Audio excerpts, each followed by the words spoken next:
कानी बहू। किशोरी लाल जी के बेटे राघव की शादी की बात जगह जगह चल रही थी, लेकिन किशोरी लाल जी को कोई लड़की पसंद ही नहीं आती थी। और उसकी एक ही वजह थी, किशोरी लाल जी का लालची होना। उनको लड़की वालों से मोटा दहेज चाहिए था और इसी चक्कर में एक दिन वो एक बहुत पैसे वाले के घर अपने बेटे का रिश्ता लेकर पहुंचे। उस आदमी का नाम था ओम प्रकाश। देखिए किशोरी लाल जी, मेरी एक ही बेटी है और मेरी सारी संपत्ति जायदाद सब कुछ मेरी बेटी नैना का ही है। पापा, नाम से लगता है बहुत खूबसूरत होगी। कितना अच्छा नाम है ना, नैना। हाँ, वैसे बात तो सही है आपकी। अब इतना पैसा है, जमीन जायदाद है, इकलौती बेटी, आप भी क्या करेंगे? सब कुछ उसे ही देंगे ना। बिल्कुल ठीक पहचाना आपने। बस बेटी की शादी और सारी जायदाद उसके नाम। पापा, बिना देखे हाँ कर दीजिए ना। इतना अच्छा रिश्ता फिर कहाँ मिलेगा? माला माल हो जाएंगे हम। मैं अपनी बेटी को बुलाता हूँ। अरे नहीं नहीं नहीं नहीं, आपकी बेटी का नाम नैना है, सुनकर ही लगता है बहुत सुंदर होगी। रहने दीजिए अंकल, मैं तो आपकी बेटी के नाम से ही इतना खुश हो गया हूँ कि उसे बिना देखे शादी करने को तैयार हूँ। अब तो मैं उसका चेहरा सीधे शादी के बाद ही देखूंगा। और इस तरह राघव नैना का चेहरा नहीं देखता और उससे शादी कर लेता है। शादी के बाद अपनी सुहाग रात पर जब राघव नैना का घूंघट उठाकर देखता है तो नैना की आंखें बंद थी। कितने खूबसूरत हो तुम नैना, जरा अपनी आंखें खोलकर मेरी तरफ देखो तो सही। नहीं, मुझे शर्म आती है। अरे, मैंने तुम्हें शादी से पहले भी नहीं देखा, और अब अगर तुम आंखें खोलकर मुझे देखोगी भी नहीं तो मुझे अच्छा कैसे लगेगा? इससे पहले कि नैना अपनी आंखें खोलकर राघव की तरफ देखती, अचानक से लाइट चली गई और राघव नैना को पूरी तरह से देख भी नहीं पाया। अगली सुबह नैना राघव के लिए नाश्ता बनाकर लेकर आई। अरे ये क्या, आधा पराठा सेका हुआ है और आधा बिल्कुल कच्चा। ये तुमने क्या किया नैना? बहू, तुमने क्या आधा पराठा तवे से नीचे लटका कर रखा था, जो आधा सेका है और आधा कच्चा? मुझे जितना दिखेगा उतना ही तो सीखूंगी ना पापा जी। जहाँ जहाँ मुझे नजर आ रहा था वहाँ मैंने सीख लिया, जहाँ जहाँ नहीं दिखा वहाँ कच्चा रह गया होगा। इसका क्या मतलब है? ये कैसा मजाक कर रही है तुम? अरे बहू, तुमने इतना लंबा घूंघट क्यों लगाया हुआ है? देखो, हमारे घर में बहुओं को बेटी की तरह रखा जाता है, और फिर तुम तो इतना सारा माल लेकर आई हो। देखो, ये घूंघट डालकर रखने की कोई जरूरत नहीं है। हाँ नैना, पापा जी ठीक कह रहे हैं, तुम तो आराम से रहो, अपना ही घर समझो। नैना अचानक से अपना घूंघट उठा लेती है। अरे ये क्या पापा, नैना की तो एक आंख फूटी हुई है। नाम से नैना, लेकिन ये तो कानी बहू निकली। मेरे साथ धोखा हुआ है, धोखा। बिना दिखाए अपनी कानी लड़की मेरे संग ब्याह दी। मुझे कानी भी नहीं चाहिए। मुझे अभी ओम प्रकाश जी से बात करनी पड़ेगी। आखिर उन्होंने मेरे साथ ऐसा किया क्यों? अरे, आप लोगों ने ही तो पापा से कहा था कि आप लोग शादी से पहले मुझे देखना नहीं चाहते। अब मेरे पापा पर क्यों इल्जाम लगा रहे हैं? अरे लेकिन उन्हें बताना तो चाहिए था ना कि तुम कानी हो, एक आंख से तुम्हें दिखाई नहीं देता। किशोरी लाल और राघव नाराज होकर ओम प्रकाश को अपने घर बुलाते हैं।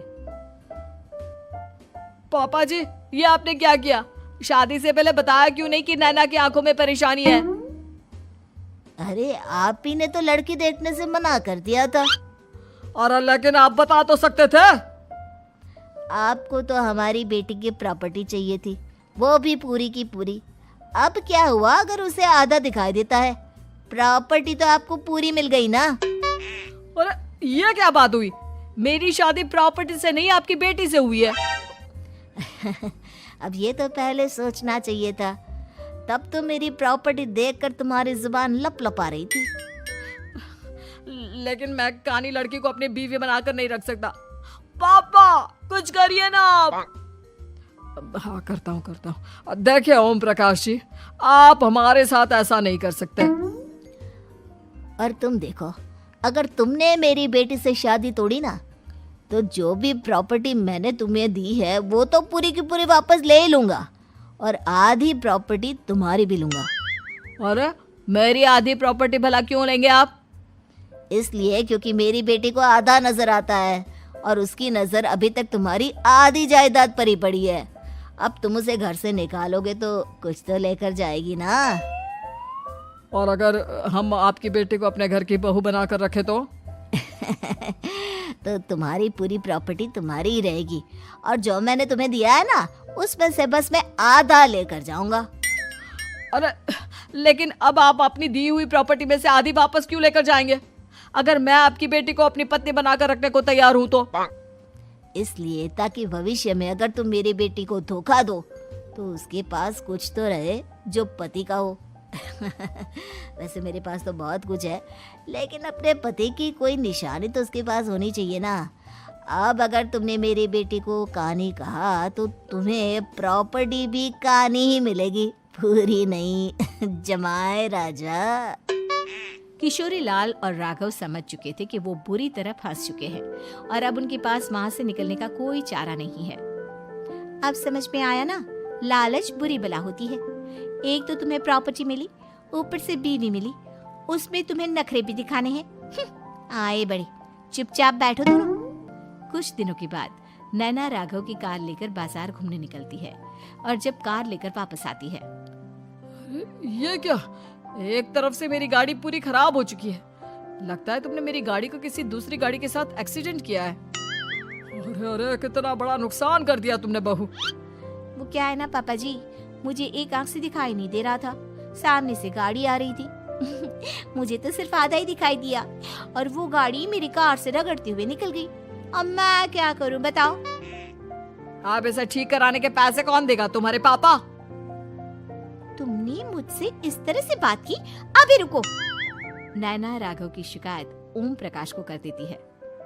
देखो राघव, अब जो मेरी आधी प्रॉपर्टी तुम्हारे पास थी ना, उसमें से आधी और मैं लेकर जाऊंगा, क्योंकि तुमने मेरी बेटी को डांटा।